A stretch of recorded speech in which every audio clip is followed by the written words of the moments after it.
Les débats et les grandes nouveautés qui agitent notre continent, tout de suite dans Europeans. Chypre est l'une des plus grandes puissances maritimes européennes en termes de tonnage de marchandises échangées sous son drapeau. Nous sommes à Limassol, au sud de Chypre, un port en pleine activité. Pourtant, la Turquie, le plus grand voisin de Chypre, pose problème car elle refuse d'ouvrir ses ports aux bateaux chypriotes grecs.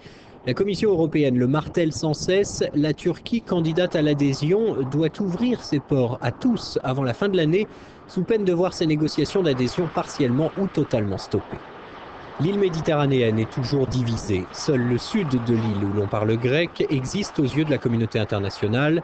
Le nord, autoproclamé République turque de Chypre Nord où l'on parle turc, est occupé par les troupes d'Ankara depuis 1974. Le ministre chypriote des Finances insiste. Le refus turc de laisser accéder les navires chypriotes au port turc représente un préjudice économique très important. Le secteur maritime est primordial à Chypre. Nous avons attiré ici beaucoup d'entreprises qui ont trouvé de l'intérêt et du profit à s'établir ici. Nous pensons qu'à cause du blocage turc, ces compagnies réévaluent la situation et peut-être même changent leur approche. Le directeur du port de Limassol se souvient par exemple que COSCO, la principale compagnie chinoise de transport maritime, a quitté Chypre à cause de la Turquie.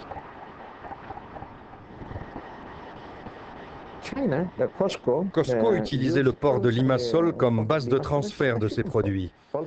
Nous étions aussi en train de négocier la construction d'entrepôts. Ça n'avait pas encore été matérialisé, mais COSCO s'est retiré dans un autre port, car le plus grand pays de la région est la Turquie. Et si la Turquie est en dehors du circuit, toute l'opération est inutile.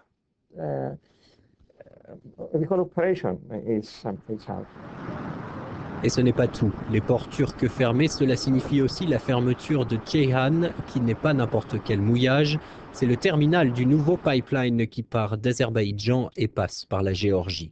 La Turquie a proposé d'ouvrir ses ports aux vaisseaux chypriotes si l'Union lève toutes les restrictions en place contre Chypre Nord, en l'occurrence des tarifs douaniers et des procédures de certification prohibitifs. Le conflit nord-sud a considérablement réduit l'envergure commerciale de Famagoust, autrefois le plus grand port de Chypre.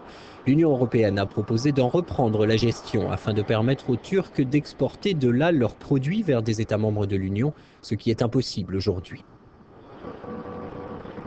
Le président des agences maritimes turques de Chypre se prononce, lui, clairement contre la proposition finlandaise qu'il qualifie de déséquilibrée.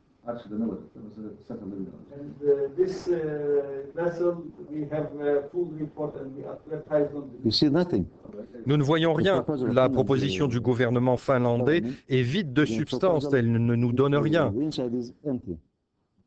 Ce que nous attendons, c'est la levée de tous les embargos et de tous les isolements, spécialement le blocage de l'aéroport d'Ercan.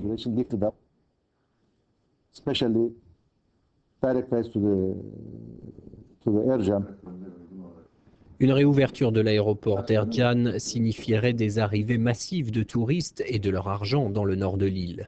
Selon le plan finlandais, en échange de l'ouverture de Famagoust, la ville fantôme de Varosha serait rendue aux Chypriotes grecs et des milliers de réfugiés grecs pourraient alors s'installer dans le nord. Euronews a demandé directement au président chypriote pourquoi ne pas inclure l'aéroport chypriote turc d'Ercan dans l'accord. Le chef d'État refuse toute reconnaissance de Chypre Nord et accepter l'ouverture des ports et des aéroports du nord de l'île en constituerait une. De nouvelles discussions sur les règles commerciales doivent aller de pair avec le retour de Famagoust et Varosha et un genre de moratoire sur l'utilisation des terres d'origine chypriote grecque dans les zones occupées.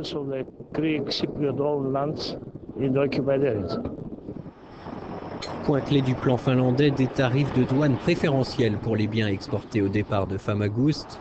Pour le président de la Chambre de commerce chypriote turque, les bénéfices qui seraient engrangés ne sont pas suffisants, le plan est donc injuste. Les bénéfices sont minimes, alors que ceux que vont obtenir les Chypriotes grecs, si les ports turcs leur sont ouverts, sont énormes, gigantesques. Comme vous le savez, à cause de ce pipeline Bakou-Tbilissi-Ceyhan, il va y avoir un gâteau d'au moins 2 milliards de dollars pour le transport. Et voici l'homme qui veut sa part du gâteau, c'est Dirk Frey, vice-président du Conseil chypriote maritime et directeur d'une flotte gigantesque de pétroliers basée à Limassol, dans la partie grecque de l'île. Il existe bien sûr des alternatives et d'autres solutions, mais elles ne feraient aucun bien à l'Union européenne. En l'occurrence, nous pourrions choisir un nouveau quartier général. Et juste pour vous donner un exemple, on se pose toujours la question, délocaliser éventuellement à Singapour ou bien rester à Chypre. Nouveau passage au nord, nous voici revenus à Famagouste dont le vieux bazar vient d'être rénové grâce à l'argent du contribuable européen. Une enveloppe de 38 millions d'euros a été adoptée fin octobre, un projet destiné au déminage, à la fabrication de décharges, à la gestion de l'énergie et à la mise à niveau d'infrastructures locales. Le projet prévoit aussi le développement du secteur privé et l'information sur le droit européen en place. Qu'en est-il de la société civile de l'île de Chypre? Les initiatives où chypriotes turcs et grecs travaillent main dans la main sont extrêmement rares. Le dialogue en fait partie, c'est un journal publié chaque semaine en turc, en grec et en anglais. À la une cette semaine, Blackgate, le dernier disque d'un groupe qui chante à la fois en turc et en grec.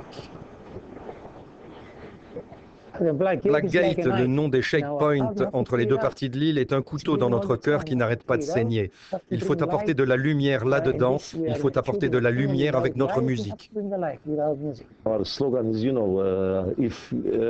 Notre slogan, vous savez, c'est « Quand nous chantons ensemble, nous vivons ensemble ». Alors si nous vivons sous le même ciel, pourquoi utiliser des passeports et des checkpoints? Nous sommes des réfugiés dans notre propre pays. Il n'y a pas d'autre pays dans cette situation.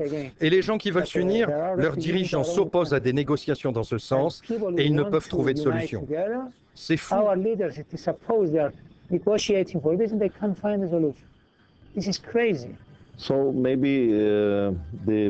Alors peut-être que quand les gens entendront cette chanson, les chypriotes grecs et les chypriotes turcs, ils commenceront à y penser et pousseront un peu les hommes politiques.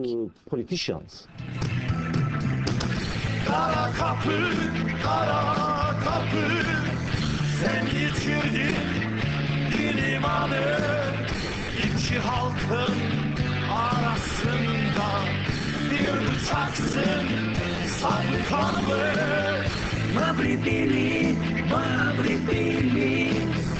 Igos piski, Piskina, Ekiskini, Anna, Samba, Doma Geri, Ustasi, Emma.